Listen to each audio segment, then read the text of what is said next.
Hi everyone, Vincent here, and today I'm joined by the brilliant Dufflyn Lammers. Dufflyn is a speaker, writer, and relationship and recovery coach. And today we will be discussing topics that affect most of us in one way or another. Welcome to the podcast, Dufflyn.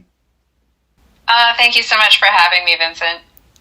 It's my pleasure. It's great to have you on here. We're going to be speaking about some very crucial things, but like I said, I believe connect to almost all of us in one way or another. So most of the listeners that are listening right now, I would say, have probably heard something about attachment theories, and that being securely attached is the best position. But what if we aren't secure? What if we have an anxious attachment style or an avoidant attachment style?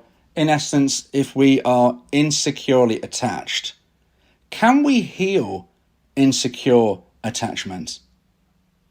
Yes, we absolutely can, and I think that's probably the best news for people who are struggling with insecure attachment. And I would love to just kind of lay the groundwork for that conversation about insecure attachment by describing what it is, because and for anyone who's not familiar with attachment theory in general, it's something that was created by British psychologist John Bowlby in the 1930s, and the basic essence of it that you need to understand is the way that we were loved as children is the way that we love as adults. And not only that, attachment theory affects, or attachment system affects not only the way that we do relationships, but it's about the way that we see ourselves and the way that we see the world. So it really affects every area of our lives in the end. And the basic attachment styles are secure, as you've said. That person has a low level of avoidance and a low level of anxiety. That person's basic attitude is, I'm okay, you're okay. And then we have the insecure attachment styles. So we have what's called anxious attachment in children.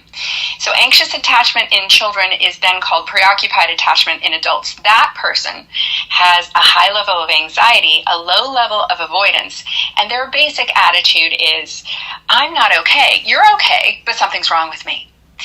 And then we have the person with avoidant attachment. In children, it's called avoidant attachment. In adults, it's called dismissing attachment. And in the world where I work, anyway.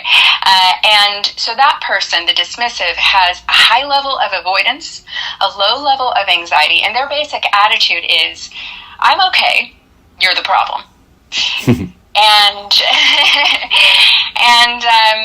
Right, and then we have disorganized attachment. So disorganized attachment is the person who has a high level of anxiety and a high level of avoidance.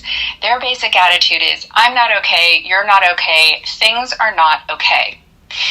And that's a very small portion of the population, 1 to 5%, but it's about 70% of the people who have addiction. So if you're someone who's in recovery from an addiction, whether that's a process addiction or substance addiction, it's likely that you might be struggling with disorganized attachment, and we can talk more about what that looks like.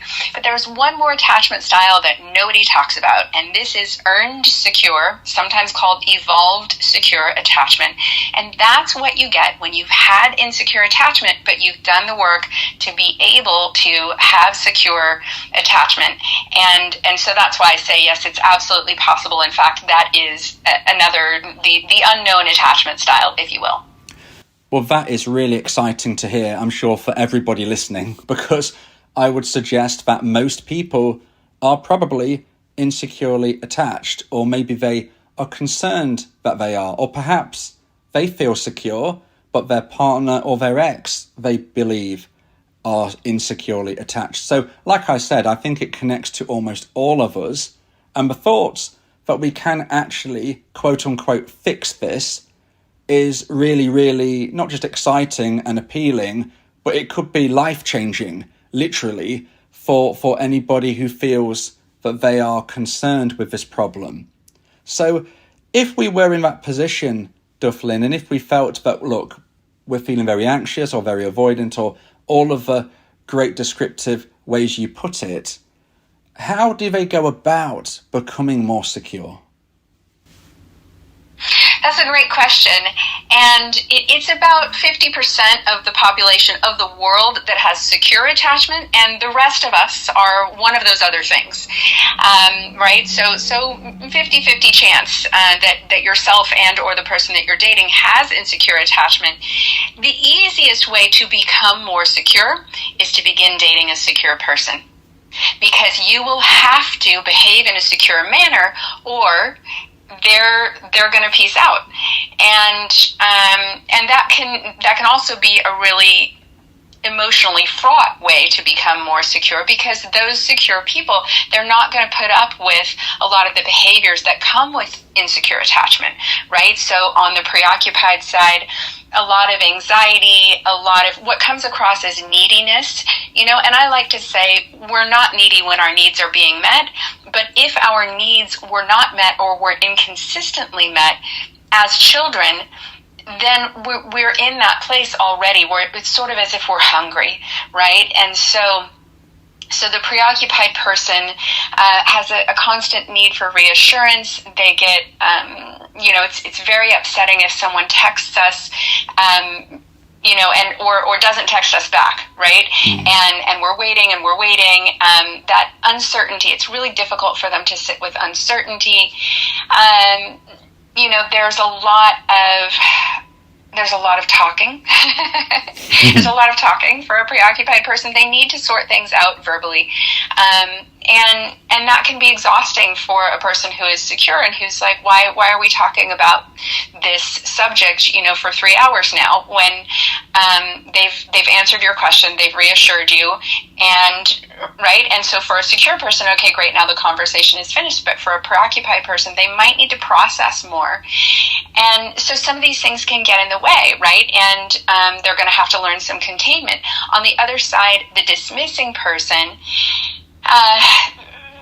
they're oftentimes not communicative enough. They tend to under-communicate, right? Where the preoccupied is more on the side of over-communicating.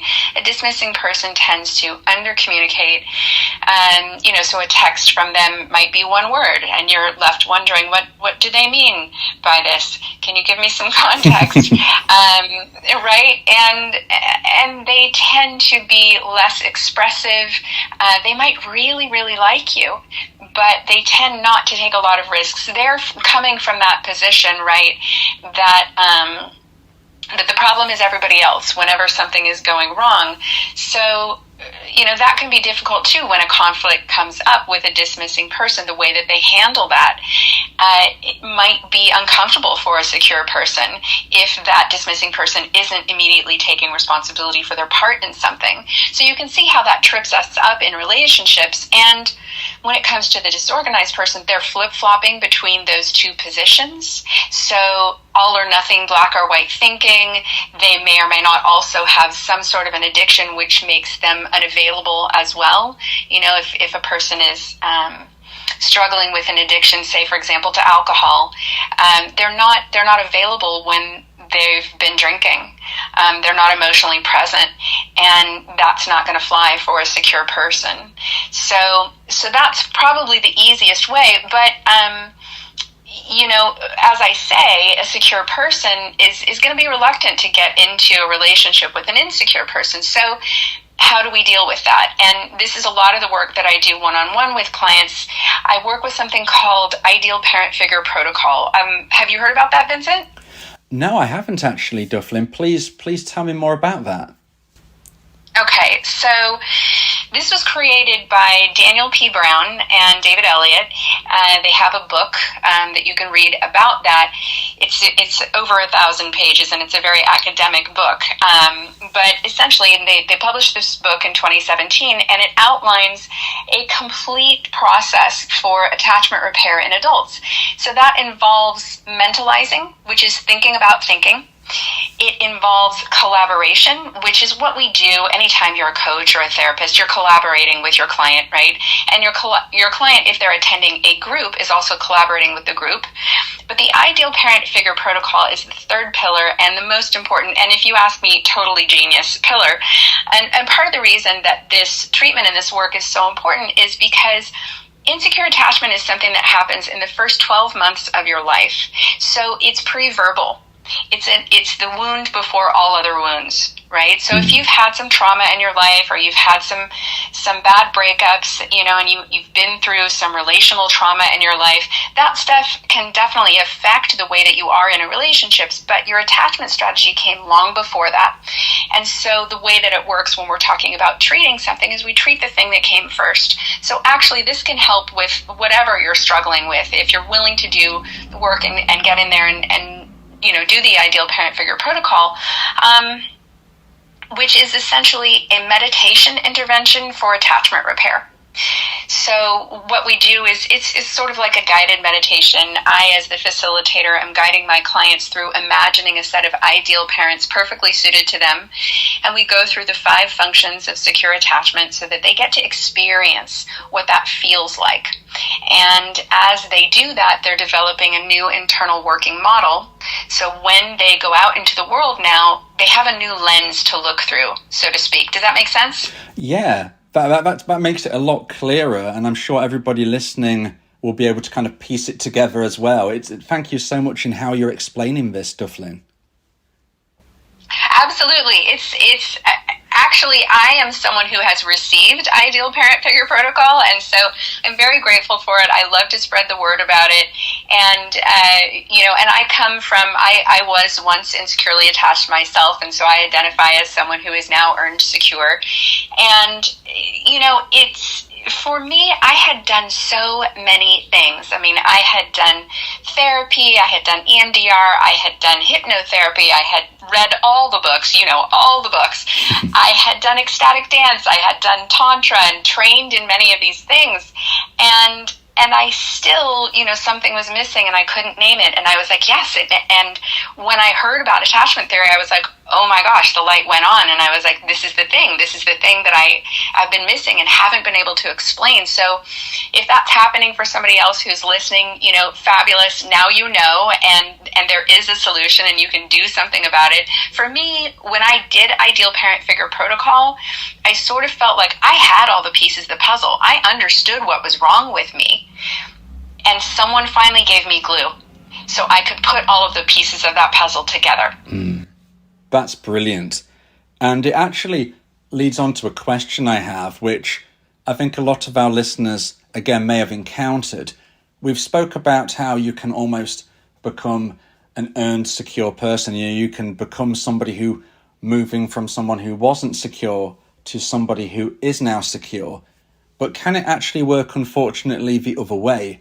As an example, sometimes my clients might say to me, I used to be secure, but then my partner cheated on me, and now I feel like I must check their phone all of the time. So obviously that situation would have happened in adulthood rather than the first 12 months of life. But is this actually almost regressing in attachment? Is this altering attachment in a negative way? Or isn't it the same because that type of thing has happened much later in life?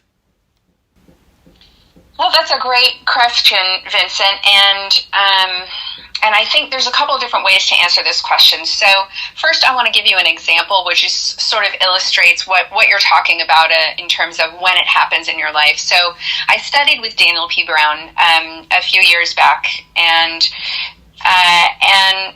one day we were doing supervision, and I asked him, what is the difference between disorganized attachment and trauma bonding? Because essentially they are both when the source of fear is also the source of love. And he said, the only difference is when it happens to you in life, right? So disorganized attachment is something that happens in the first 2 years of your life. Trauma bonding can happen at any point in your life and with anyone, right? So yes, you're correct in that. And there also have been studies done on, for example, PTSD.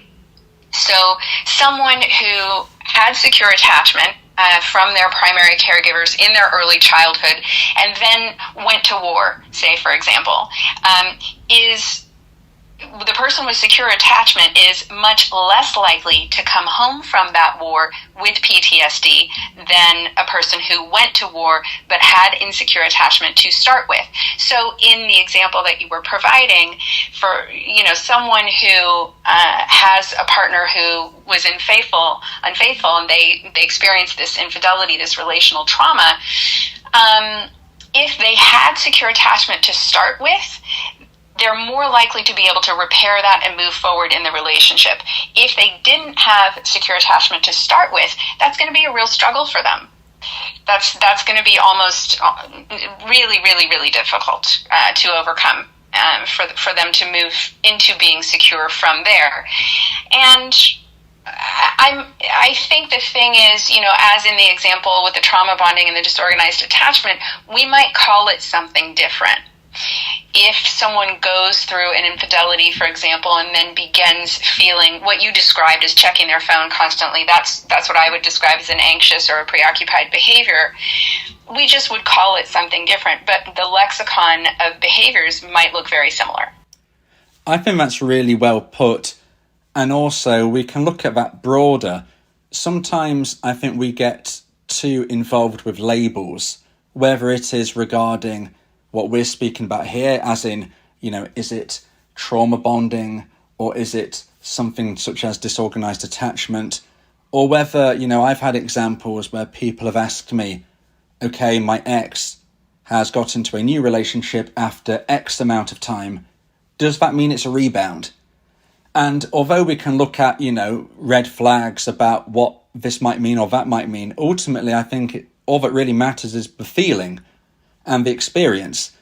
Whether or not something could be officially defined as a rebound relationship, or whether something was caused due to trauma bonding, or whether it was disorganized attachment, almost the only real thing that matters is how the person is feeling and how we can try to get to that better place, I think, because at the end of the day, labels are very useful to describe situations, but sometimes there's crossover and different areas of grey, I think. Do you ever find, when you are speaking with clients, Dufflyn, do you ever find that people almost are kind of blending labels together, and it's almost like we just need to kind of just take things back to basics and consider how somebody's feeling? Yes, absolutely. And so much. And listen, I don't blame those people. I was one of those people, you know what I mean? Like out there reading all the books and trying to figure it out. And I was like, what's wrong with me? And at the same time, you're absolutely right. Listen, attachment happens on a continuum. All trauma happens on a continuum. And attachment wounding is a type of trauma. And so really what we're looking for is, where are we at on that continuum? Can we understand where am I in relation to what secure behavior looks like, right? So where am I in relation to the person who has that low level of anxiety, low level of avoidance, who feels like I'm okay, you're okay today, right? Because it also may vary. The way that I behave in relationship isn't the same with every single person. To a certain extent it is, especially if I'm secure. But if I'm insecure, especially if I'm disorganized, I might fluctuate in terms of how I behave with people. And some of that is healthy as well. Listen, my relationships with my colleagues are not the same as my relationships with my sisters, for example, and nor should they be. Right? So there is a certain amount of, as you say, play it as it lays. And what's difficult and complicated about that is it requires more self-awareness, more examination, more work, if you will. I think the reason that we turn to the labels is because we're looking for that, the quick fix. We're looking for, okay, but what's the problem? How do I fix it yesterday? Definitely. And like you say, there is nothing wrong with labels. It's just sometimes I think we get so bogged down in labels, we almost lose the point of what we're looking at. It's almost the example of, I don't know, let's just say you wanted to learn how to play tennis and you started studying lots of books about how to play tennis. Well, at some point, you've just got to get on the court, and you've just got to try to figure it out, because I think that sometimes we just go round and round when we don't know specifically what it is and we're just doing our own research, and sometimes we can trip ourselves up. But you're absolutely right. The labels, of course, can be helpful, but we just need to try to figure out and understand where we're actually at right now and where we're hopefully going to be going. And this leads in nicely to what I was going to ask next, which was that for some people, insecure attachment can turn into a bit of an obsession, almost like they need love to survive. Is this where love addiction comes from?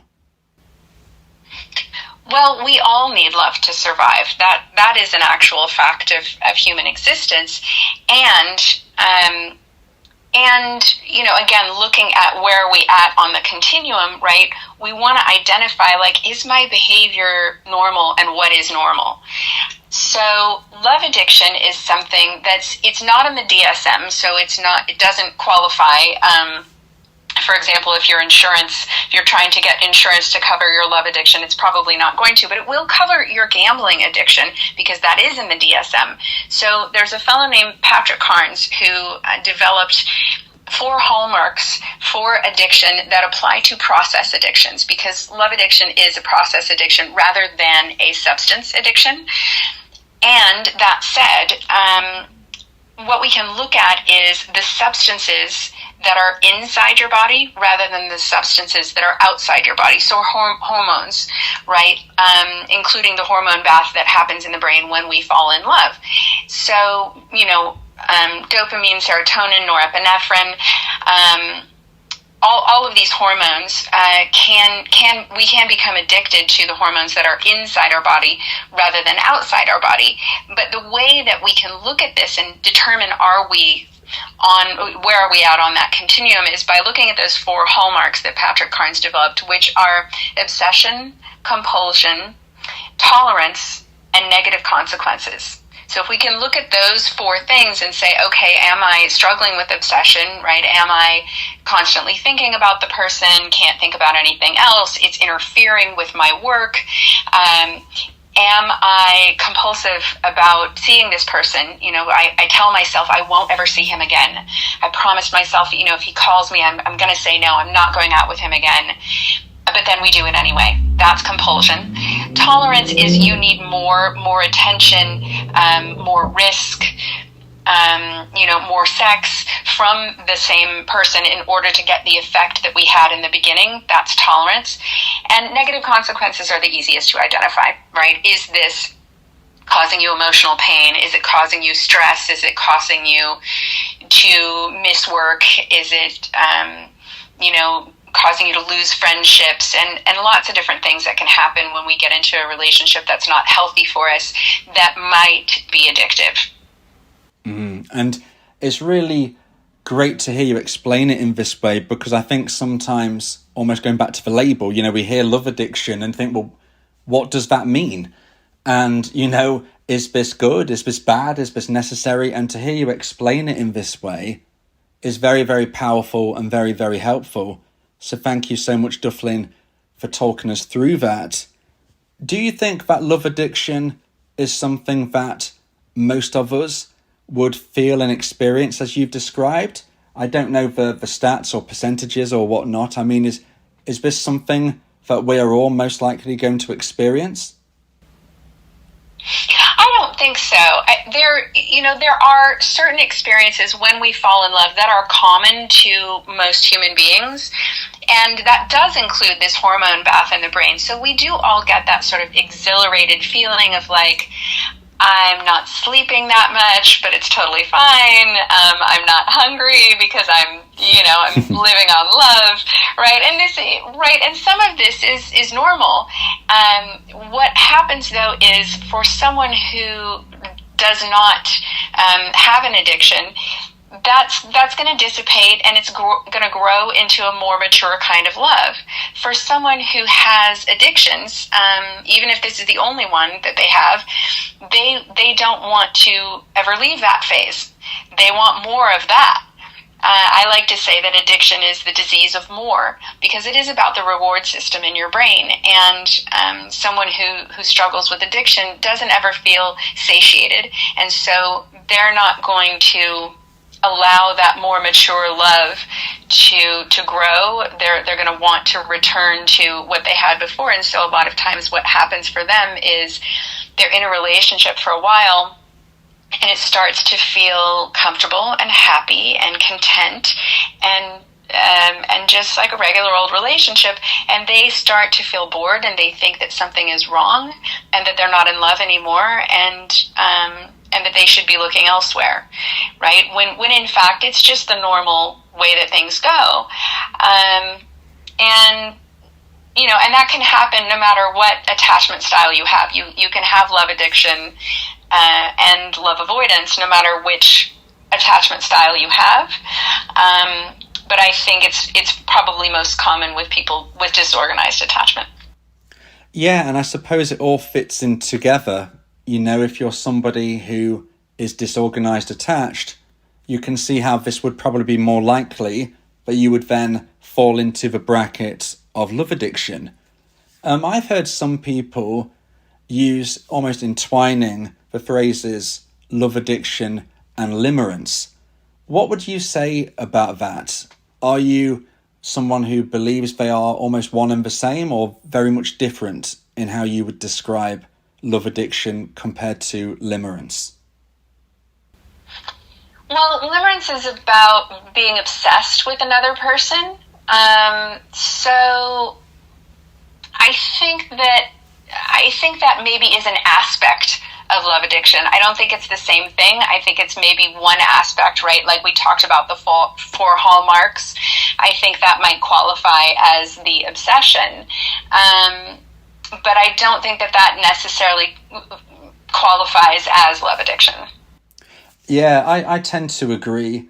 Hearing you describe love addiction and knowing about limerence, it does seem like they're not quite the same. And I have heard people use those words, almost switching them around. And I suppose it goes back to the whole concept of labels. But it's important to differentiate and understand that there are differences and there are things which are somewhat the same and play into one another. I mean, you're so brilliant at explaining all of these things, Dufflyn. For people who are listening right now and might want to understand a little bit more about yourself and your journey and who you are as a person, and more importantly, I guess, what you do and what you provide as coaching and services, what would you like to say about what you do? Because you're so knowledgeable, and it's such a pleasure to speak with you. Oh, thank you, Vincent. Well, first I will say, when I was about 12 years old, my sixth grade, I'm American, I'm from the United States, so my sixth grade teacher played Romeo and Juliet, and I cried through the whole thing, and it was very clear to me that something was wrong, right? And I hadn't even had a boyfriend yet, so I should have known at that moment, if I had known about attachment theory, I would have known already that there was an issue, because I really identified with this story and the heartbreak and the tragedy, right, and the limerence and everything else that was happening in that story. And by the time I was 14, the first time I did fall in love, I read a book called Women Who Love Too Much, and I knew I was one of them, but I didn't know what to do about it, and so I drank. And it wasn't until I was 23 that I quit drinking, so I'm a person in long-term recovery from both love addiction and substance addiction. And I share that honestly and openly because I believe that, we have a right to share our personal stories, and that they're very powerful when we're able to share that. So I try to stand shoulder to shoulder with the women that I work with. I do work entirely with women at this point in my career, and And for me, it's about helping women to create secure, intimate partnerships. So they come to me at lots of different stages. Some of them are going through a breakup or a divorce. Some of them are in a relationship and they're not sure if they should stay or they should go. And some of them are single and they don't want to be. I was single for about 12 years, the first 12 years of my recovery. And that was really hard. And I'm also grateful for it now because I learned a lot about myself in the process. And I learned a lot, which I now pass on to a lot of the other women that I work with.